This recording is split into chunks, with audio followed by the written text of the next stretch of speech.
1957 की क्रांति के प्रमुख कारण क्या थे? तो सबसे पहले जो मेन कारण था, तत्कालिक कारण, उसको आप डिफाइन करेंगे, क्योंकि कोई न जो मुख्य रूप से उस समय का तत्कालिक कारण जो था वो एक बंदूक था जिसका नाम है एनफील्ड। इस बंदूक में जो गोलियां भरी जाती थी अर्थात कारतूस, उसके ऊपर एक सील लगा होता था। उसको पहले मुंह से खींचना पड़ता था, दांत से पकड़ के खींचना पड़ता था उस सील को। उसके बाद उस कारतूस को बंदूक में भरना पड़ता था। तो इस संदर्भ में लोगों को पता चला कि जो हम कारतूस को खींच रहे हैं उसके सील जो है बना हुआ वो गाय और सुअर की चर्बी से बना है। तो ये बात जब लोगों को पता चला तो लगा कि चूंकि हिंदुओं का पवित्र पशु गाय है और उसे श्रद्धापूर्वक देखते हैं, बहुत पवित्र मानते हैं, और मुस्लिम जो है वो सुअर से काफी नफरत करते हैं। परंतु जब वो सील बना है गाय और सुअर की चर्बी से, तो ऐसे में हिंदुओं और मुस्लिमों का धर्म भ्रष्ट हो रहा था। अतः जो भी सैनिक पद पर कार्यरत थे वे लोग नाराज हो गए अंग्रेजों के इस व्यवहार से, क्योंकि नया बंदूक जो दिया गया एनफील्ड उसमें ये प्रयोग, पुराना बंदूक था ब्राउन बेस।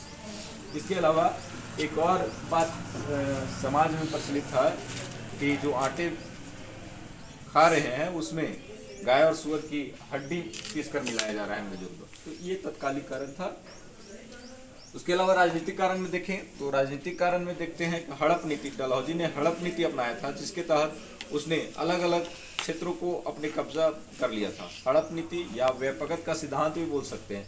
सर्वप्रथम हड़पने की नीति के तहत 1848 में सतारा को, जो महाराष्ट्र में पड़ता है, उसको अपने कब्जे में किया।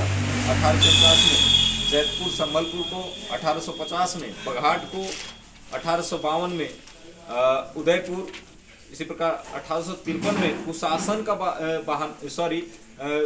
गोद निषेध प्रणाली के तहत, यानी जिसका अपना बेटा ना हो उसे उस पर कब्जा कर लेता था। तो गोद निषेध प्रणाली के तहत भी कुछ क्षेत्रों को कब्जा कर लिया और कुशासन का बहाना बनाकर, जैसे अवध को कुशासन का बहाना बताकर कब्जा कर लिया था। इसी प्रकार झांसी को गोद निषेध प्रणाली के तहत कब्जा कर लिया था।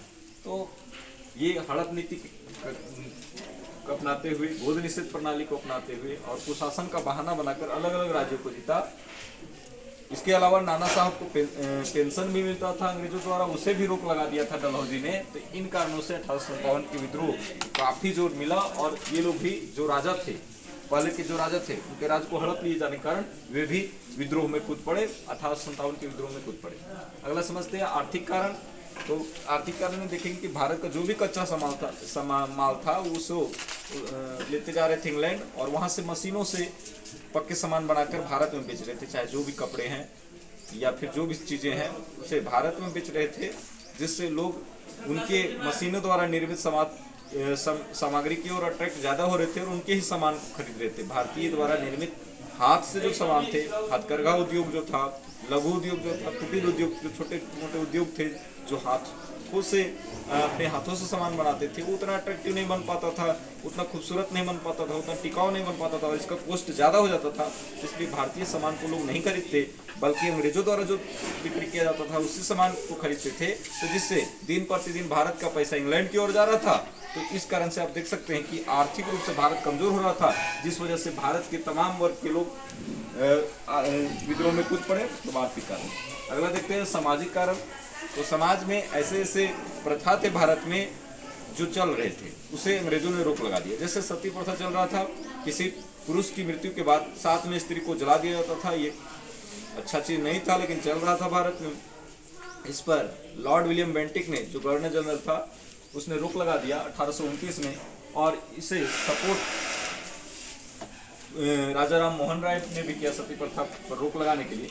तो इन दोनों के सहयोग से सती प्रथा पर रोक लगा दिया गया। इसके अलावा विधवा विवाह को कानूनी मान्यता प्रदान करने में लॉर्ड डलहौजी का बड़ा योगदान था। तो विधवा विवाह को मान्यता मिल गया, जिस वजह से जो पुराने विचारधारा के लोग थे, जो पुराने सोच रखते थे, वो चाहते थे कि विधवा का विवाह ना हो, सती प्रथा लागू रहे, ऐसे लोग भी अंग्रेजों के खिलाफ हो गए और विद्रोह। तो सामाजिक कारण में ये। इसके अलावा और भी सामाजिक कारण है, जैसे लोग, जो भारतीय लोग समुद्र पार करके जाते थे, सैनिक बनने के बाद उनको साइन करना होता था कि हम समुद्र पर यात्रा पर जाएंगे, और जब दोबारा समुद्र यात्रा पर करके वापस लौटते अपने गांव क्षेत्र, तो वहाँ के लोग उनको अपनाने से मना कर देता, गांव चढ़ने से मना कर देता। तो ऐसे लोग भी अंग्रेजों से खफा हो गए और विद्रोह किए। धार्मिक कारण में देखेंगे तो ईसाई धर्म का भारत में बहुत ज़्यादा प्रचार प्रसार हो रहा था। 1813 का एक अंग्रेजों ने नियम बना के भेजा था ब्रिटेन से, 1813 का चार्टर एक्ट, जिसके तहत ईसाई धर्म को प्रचार प्रसार भारत में हो रहा था। तो बहुत ज़्यादा लोग ईसाई धर्म को मानने लगे थे। ईसाई धर्म को मानने वाला को ये लालच दिया जाता था कि आपको कर में छूट दिया जाएगा, आपको बढ़िया पोस्टिंग नौकरी दिया जाएगा। इस तरह से बहुत लोग देखते देखते ईसाई धर्म मानने लगे थे। परंतु अन्य धर्म के लोग जो हिंदू मुस्लिम थे वे नाराज थे कि सब लोग ईसाई बन रहा है। यहाँ पर देखेंगे कि अलग अलग जो सैनिक थे, चाहे हिंदू सैनिक, उनको तिलक लगाने पर पाबंदी लगा दिया। जो मुस्लिम शासक हैं, सैनिक हैं, उनको दाढ़ी रखने पर पाबंदी लगा दिया।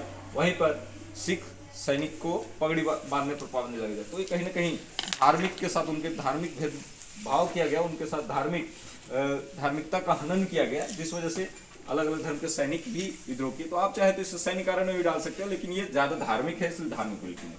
सैनिक कारण केवल सैनिकों के पर्पज से देखेंगे तो जो भारतीय सैनिक थे और अंग्रेज सैनिक, दोनों में काफी ज्यादा भेदभाव देखने मिलता है। जहां पर अंग्रेज सैनिक को अच्छा वो वेतन मिलता था, अच्छा भोजन मिलता था, पदोन्नति होता था, वहीं पर भारतीय सैनिक के साथ ना तो अच्छा से व्यवहार किया जाता था, ना ही इसको अच्छा भोजन मिलता था, ना ही बढ़िया वेतन मिलता था, और पदोन्नति यानी प्रमोशन भी इनको नहीं मिलता था। तो ऐसे में ये नाराजगी साफ देखा जा सकता है इनका, और इन लोग भी विद्रोह किए।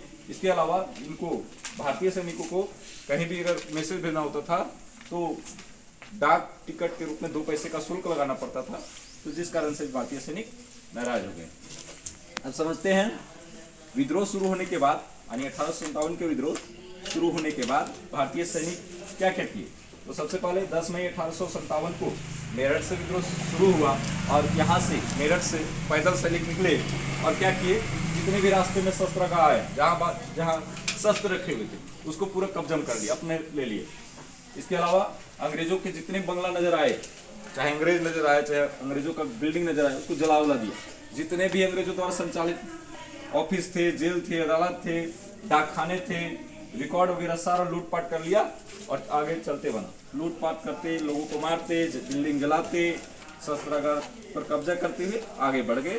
तो ये गतिविधि, और अंग्रेजों को निशाना बनाया था, मतलब अंग्रेजों को मार दिया जो भी रास्ते में मिले। एक पोएम है, खूब लड़ी मर्दानी वह तो झांसी वाली रानी थी, इसके लेखक है Subhadra Kumari Chauhan. Very very important, याद रखेंगे, इसके लेखक है सुभद्रा कुमारी। सती प्रथा कब किया गया, तो 1829 में। किसके द्वारा, विलियम बेंटिक के द्वारा, और इसमें भारतीय राजा राम मोहन राय का बड़ा योगदान। विधवा पुनर्विवाह कब लागू किया, किसने लागू करवाया, तो लॉर्ड डलहौजी ने ईश्वर चंद्र विद्यासागर की सहायता से। लेकिन ये कानूनी रूप से पारित कब हो गया, तो 1856 में लॉर्ड कैनिंग के समय। इस समय, इसके पहले ये लॉर्ड डलहौजी गवर्नर जनरल थे, लेकिन 1856 आते आते लॉर्ड कैनिंग बन जाते हैं। इस समय ये कानून पारित होता है, जबकि स्टार्ट कहीं ना कहीं इसी के समय से, लॉर्ड डलहौजी के समय से ही हो जाता है। तो बहुत सारे अच्छे कार्य भी देखेंगे लॉर्ड डलहौजी द्वारा, और बहुत सारे खराब कार्य भी किए, जैसे हड़प नीति खराब कार्य है। इसके समय में ही, लॉर्ड डलहौजी के समय में ही रेलवे की शुरुआत हुई, डाक तार प्रणाली की शुरुआत हुई। तो अच्छे कार्य भी किए, विधवा पुनर्विवाह प्रथा स्टार्ट करवा दिया, तो अच्छे कार्य भी है, खराब कार्य भी किए। अगले क्लास में हम समझेंगे बाकी।